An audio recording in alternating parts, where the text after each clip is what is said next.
Na mtazamaji wa Gift Online TV, ni siku nyingine tena, Jumatatu tulivu, lakini hali hewa hivi ni nzuri, lakini kwa upande mwingine kwa wale watu wa ujenzi kidogo inakuwa sio nzuri kwa upande wao, kwa sababu nakuta wanajenga lakini mvua ikiwa inanyesha hivi, mambo basi huwa yanakuwa sio mazuri kidogo. Sawa, hivyo hivyo moja kwa moja, hii ni Gift Online TV. Usisahau kusubscribe, kulike, kushare na kucomment. Jina langu ni Tobias Kisima, na sasa tupo kwenye chai na maisha, tukiweza kujadili maisha ya hapa na pale, yani maisha ya sasa hivi.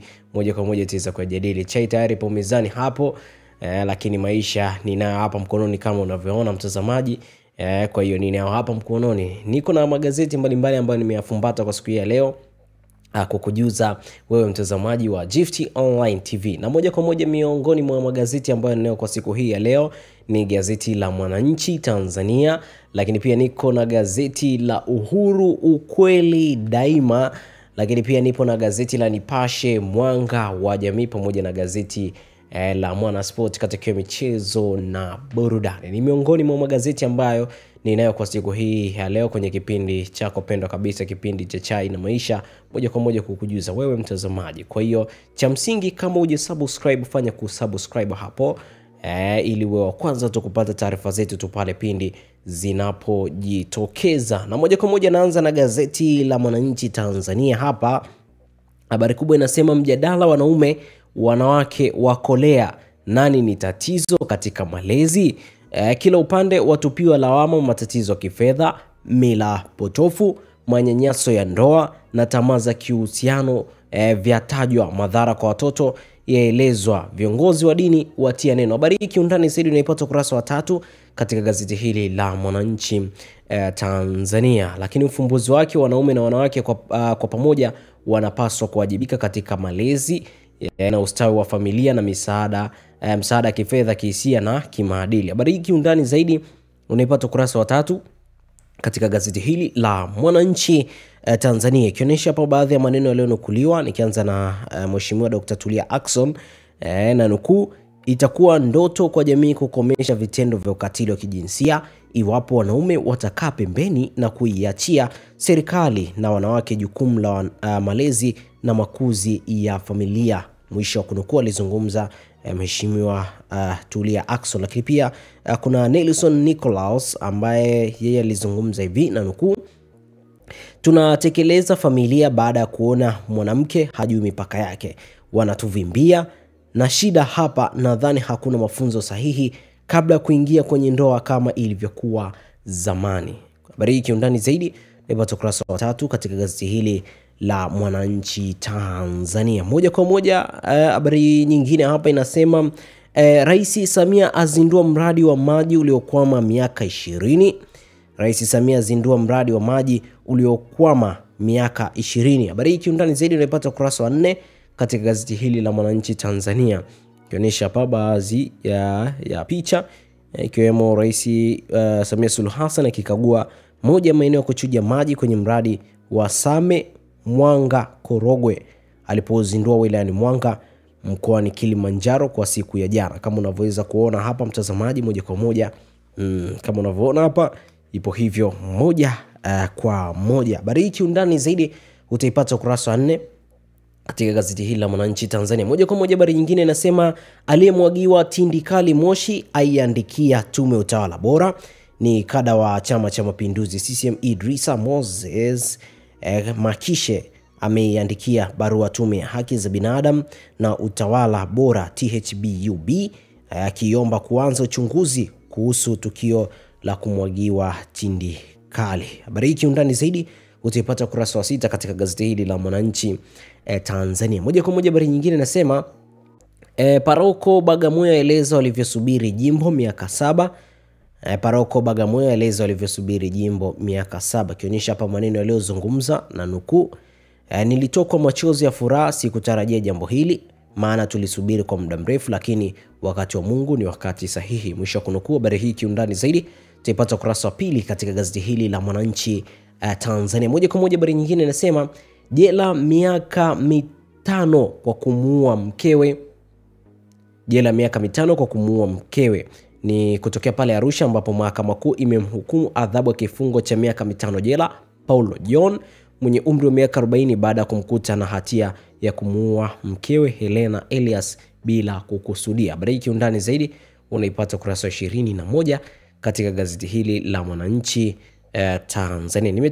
Nimetia nukta hapa kwenye gazeti la Mwananchi Tanzania. Moja kwa moja mtazamaji, tuende kwenye gazeti la Uhuru ukweli daima. Habari kubwa tunasema hayawi sasa yamekuwa. Ni Rais Dr. Samia Suluhu Hassan azindua mradi mkubwa wa maji utakaohudumia Same Mwanga Korogwe wenye thamani ya zaidi ya shilingi bilioni 300, na utekelezaji wake ulianza miaka 18 iliyopita.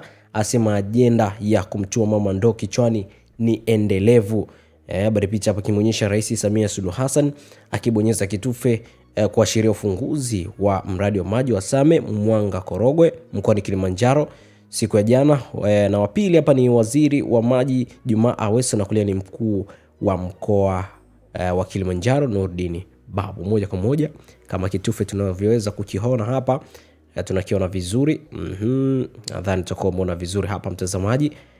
Kazi yetu ni kuhakikisha kwamba tunakufikishia chochote kile unachokihitaji. Kwa hivyo moja kwa moja hii itapunguza adha ya maji. Kwa hiyo kwa wakazi wa Mwanga Korogwe kule, wakina mama ndoo kichwani tena imetimuliwa. Kwa hiyo imetolewa. Kwa hiyo ile kutimuliwa kwa mkaa asubuhi kuhusiana na swala la maji linakuwa limepungua. Kwa hivyo moja kwa moja habari nyingine nasema Majaliwa atoa wito kwa viongozi wa dini au asiendelee kukemea vitendo vinavyoashiria mmomonyoko wa maadili. Habari hii kiundani zaidi unaipata ukurasa wa 3 katika gazeti hili la Uhuru ukweli daima. Moja kwa moja habari nyingine nasema ashikiliwa polisi tuhuma kumteka mtoto miaka 7.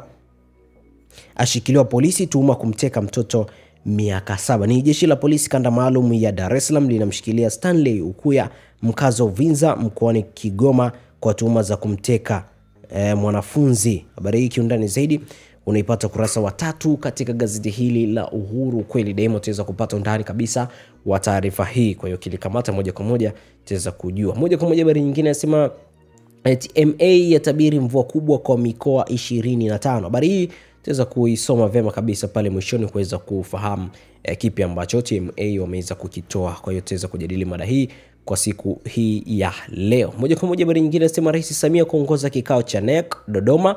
Ni mwenyekiti wa Chama cha Mapinduzi CCM.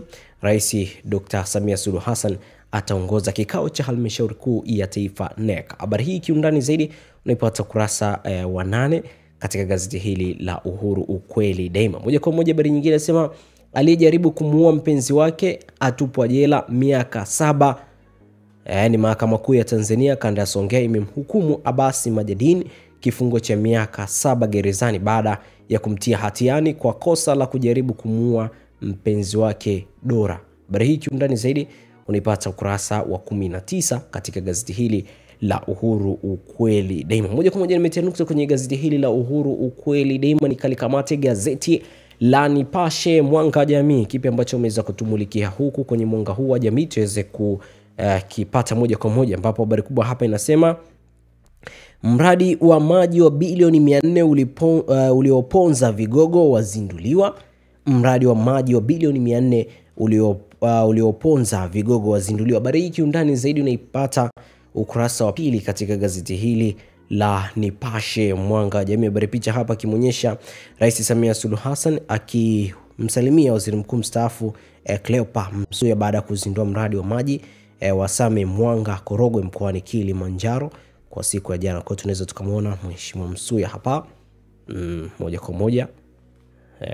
Nadhani mmemuona hapa akiwa anasalimiana na Rais wa Jamhuri ya Muungano wa Tanzania Mheshimiwa Samia Suluhu Hassan. Ipo hivyo moja kwa moja habari nyingine nasema mazungumzo maalum Chadema kortini, Lissu ateta na Nipashe na kueleza kwa undani TLS wajitosa. Habari hii kiundani zaidi unaipata ukurasa wa 4 katika gazeti hili la Nipashe Mwanga wa Jamii. Moja kwa moja habari nyingine inasema dabi kuyeyuka, shinikizo la kujiuzulu la washukia vigogo TFF na wizara. Moja kwa moja tutaweza itazama hii taarifa kwa hapo baadaye kwenye Zoom Sport. Kwa hiyo endelea kufuatilia taarifa zetu za moja kwa moja kufahamu habari za kimichezo kiundani zaidi. Moja kwa moja habari nyingine inasema mtaalamu atoa tahadhari, nyoka sasa wanakuja majumbani mwenu. Mtaalamu atoa tahadhari, nyoka sasa wanakuja majumbani mwenu. Habari hii undani zaidi unaipata ukurasa wa pili katika gazeti hili la Nipashe Mwanga Jamii. Kwa tudhidi kuchukua tahadhari hususan wale watu wanaokaa na maeneo maporipori ili kuweza kujikinga na nyoka kama mtaalamu alivyoweza kuzungumza. Moja kwa moja habari nyingine inasema adaiwa kuteka mtoto apigwa risasi akiwa kituo cha polisi. Habari hii kiundani zaidi unaipata kurasa wa 7 katika gazeti hili la Nipashe Mwanga Jamii. Tunaona taarifa za kutekwa watoto zimekuwa ni miongoni mwa taarifa ambazo zinashika kasi kwa sasa. Moja kwa moja habari nyingine inasema kesi magunia ya mkaa, familia kuzika mabaki ya mwili wa Naomi Korti ya bariki maziko.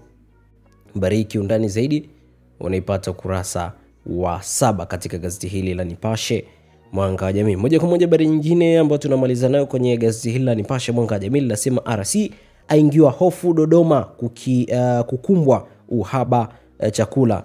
RC aingiwa hofu Dodoma kukumbwa uhaba chakula. Habari hii undani zaidi unaipata kurasa wa 5 katika gazeti hili la Nipashe Mwanga wa Jamii. Moja kwa moja tumalizie na gazeti la Mwana Sport katika michezo na burudani, gazeti mahususi kwa ajili ya habari za kimichezo. Habari kubwa hapa inasema wamezingua wakongwe wakemea vigogo TFF watoa msimamo dabi.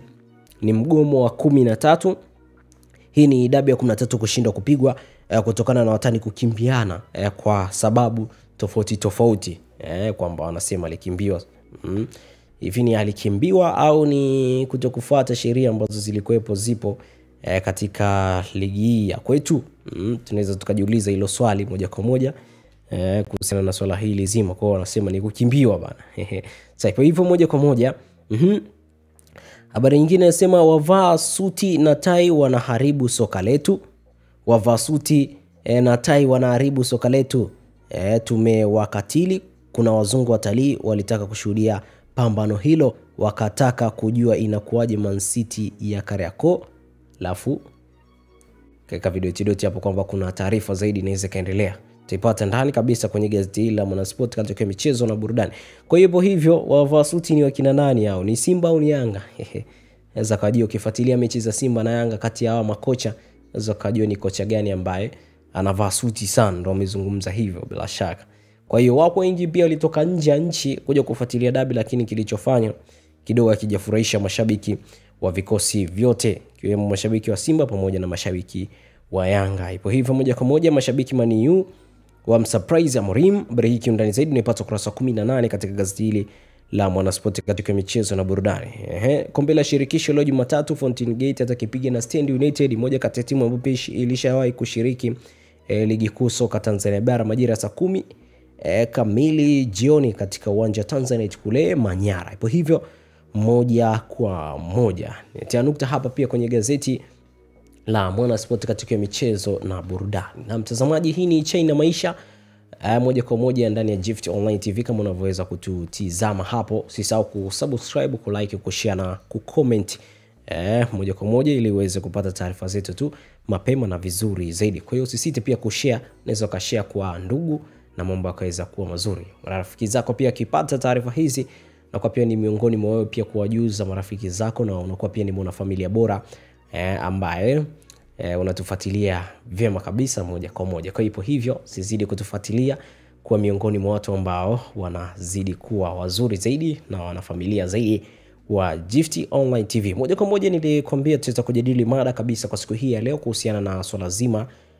la TMA kuhusiana na kutabiri mvua kubwa kwa mikoa 25. Nadhani wengine baadhi ya maeneo pia mvua zimeanza kunyesha kiwemo kwa mkeo usiku wa leo. Kwa hiyo na wengine sehemu zinazoendelea kunyesha. Kwa hiyo tuzidi kuchukua tahadhari, hususan wale wanaokaa kwenye mito, pembezoni mwa mito kule, tuweze kuchukua tahadhari. Moja kwa moja habari hii inasema TMA yatabiri mvua kubwa kwa mikoa 25. Habari hii undani zaidi unaipata kurasa wa 5. Moja kwa moja tuweze kuitizama hapa, ambapo taarifa hii inasema TMA yatabiri mvua kubwa mikoa 25. Ni mamlaka ya hali ya hewa Tanzania TMA imetabiri mvua kubwa itakayonyesha kwa siku 3 katika mikoa 25 nchini, huku ikitahadharisha kuchukua hatua. Kwa mujibu wa taarifa iliyotolewa juzi na mamlaka hiyo, hali hiyo itashuhudiwa katika baadhi ya maeneo ya mikoa hiyo kuanzia siku ya jana hadi kesho, na mikoa iliyopewa angalizo ni Kigoma, Katavi, Tabora, Singida, Dodoma, Simiu, Mara, Arusha, Manyara, Kilimanjaro, Kagera, Geita, Mwanza na Shinyanga. Mingine Tanga, Morogoro, Dar es Salaam, Pwani ikijumuisha visiwa vya Mafia, Mtwara, Lindi, Rukwa, Mbeya, Iringa, Songwe, Njombe na Ruvuma na visiwa vya Unguja na Pemba. Na kiwango cha athari zinazoweza kutokea ni wastani, baadhi ya makazi kuzungukwa na maji. Angalizo. Mikoa iliyopewa angalizo ni Kigoma, Katavi, Tabora, Singida, Dodoma, Simiu, Mara, Arusha, Manyara, Kilimanjaro, Kagera, Geita, Mwanza na Shinyanga. Hiyo ni mikoa ambayo imepewa tahadhari kabisa kuhusiana na swala zima la maji. Kwa hiyo tuzidi kuchukua tahadhari kutokana na maji kujaa kama tulivyoweza kuelezewa. Kwa hiyo kama unakaa kwenye mito unaweza kusogea na kaweza kukaa sehemu ambayo iko salama kidogo ili kuweka hali ya kiusalama zaidi. Nimetia nukta kwa siku hii ya leo kwenye Chai na Maisha. Kumbuka nilikuwa nami Tobias Kisima. Tuzidi kwa wote ndani ya Gift Online TV, tuwe wana familia.